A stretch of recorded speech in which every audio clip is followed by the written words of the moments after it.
770 AM, 92.5 FM, WVNN. Depend on it.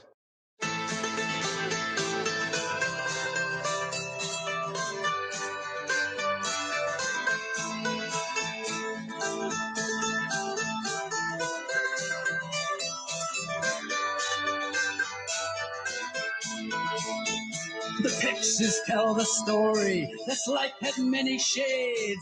I'd wake up every morning and before I'd start each day, I'd take a drive. Welcome back to the Valley Labor Report. I am Jacob Morrison here with my co-host David Story. This next story happened a little bit over a week ago, so this isn't quite current news, but I wanted to talk about it because I read it this week and it made me so mad.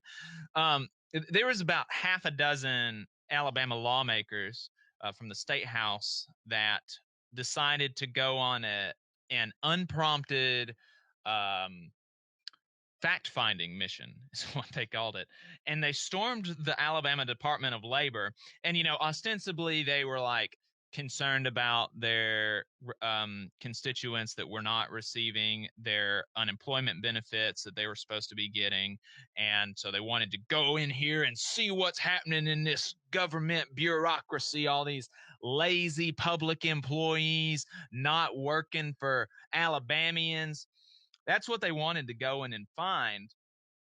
Of course, that's what they wanted to go in and find. They hate public institutions, and they want more than anything to be able to tear them down.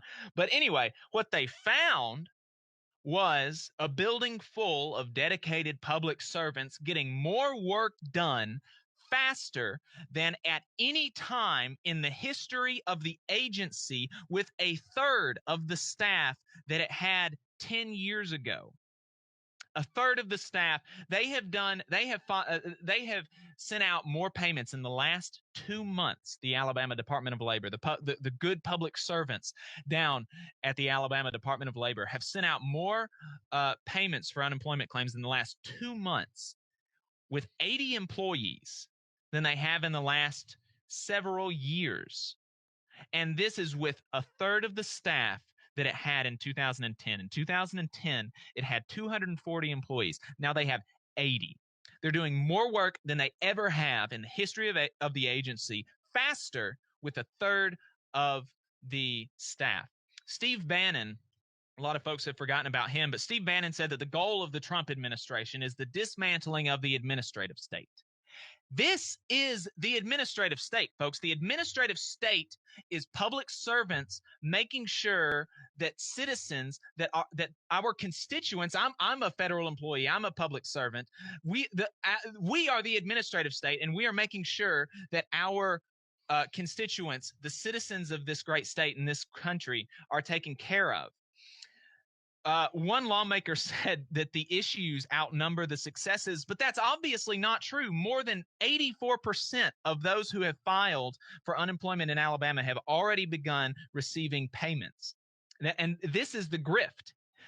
Cut funding for public agencies, cut wages for workers, lay off workers, cut staff, and then complain about how the public sector is slow, how we need to privatize it, how we need to outsource it like they're talking about doing at the TVA, and make billionaires more money. Speaking of the TVA had 50,000 workers in 1981, and now it has 12,000. Was there 4 times the amount of work to do in 1981? Unlikely.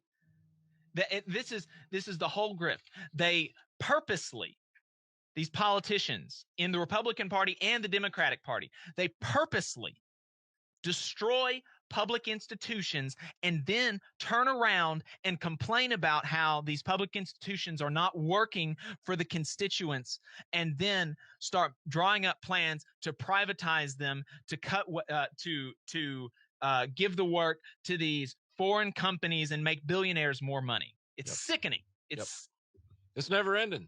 It is never ending. And, it all goes back to the same thing. And I get it. They want to streamline. Everybody wants to streamline these days. We want to save as much money as we can. We don't want the taxpayers to bear the burden of a unneeded government. So yeah, we get that.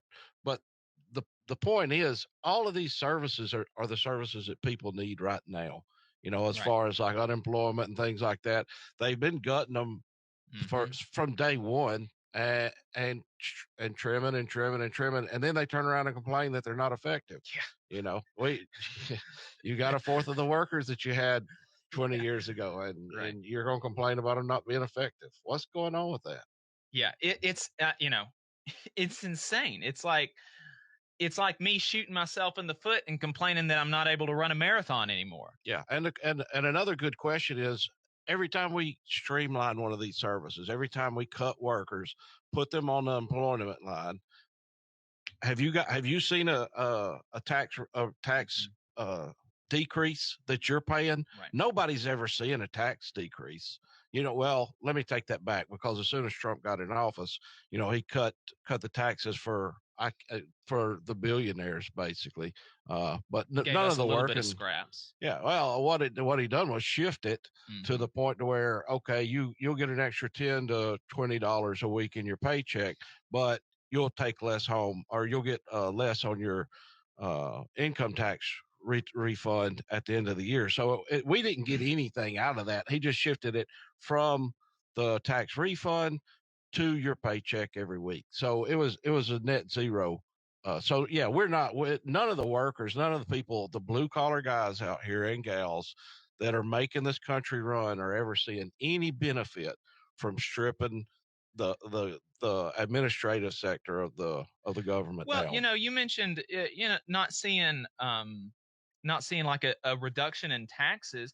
They along with the argument is that it's going to reduce your taxes, obviously, and that almost never happens. But another argument is that it's going to make it better.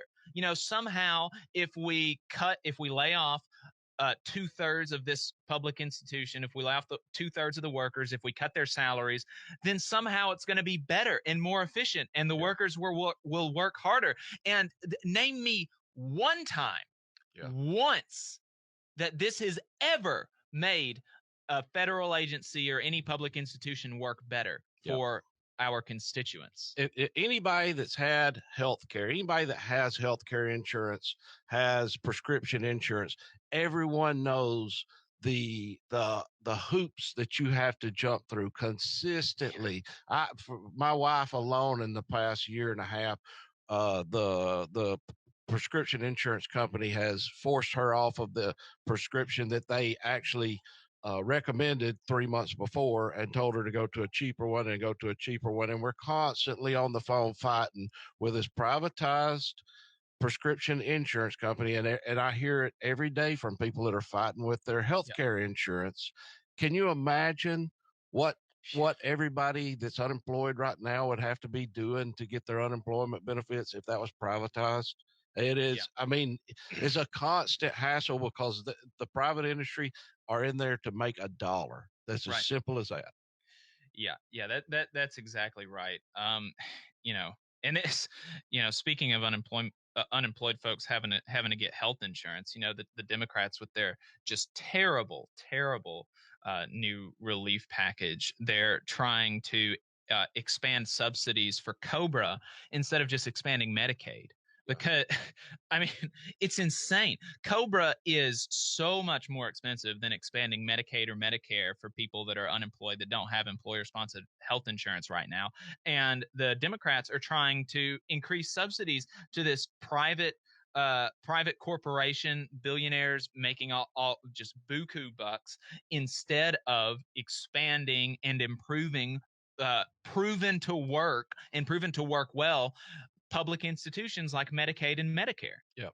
They just don't want any, because if you do that, then after this is over, people with the newly expanded and improved Medicare or Medicaid would be like, oh, well, why don't we have this all the time instead of throwing our tax dollars into the pockets of billionaires? Why don't we do this all the time instead of just during a crisis? And that would be a real problem for their donors in the Republican and the Democratic parties. Yeah.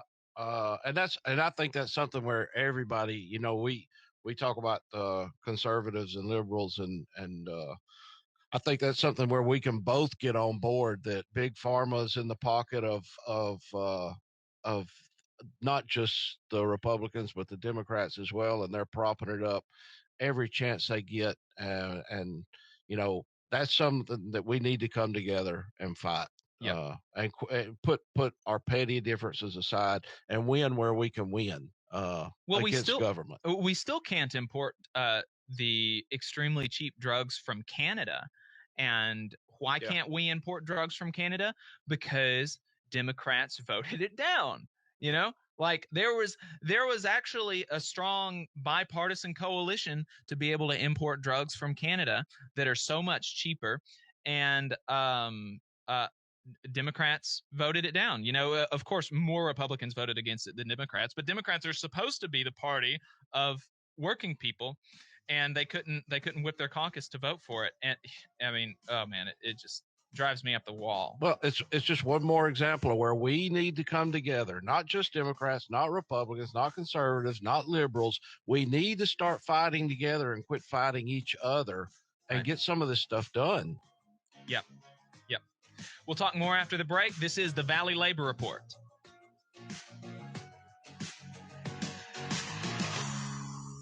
You're listening to the Valley Labor Report with David Story, and this is News Talk 770 AM, 92.5 FM, WVNN.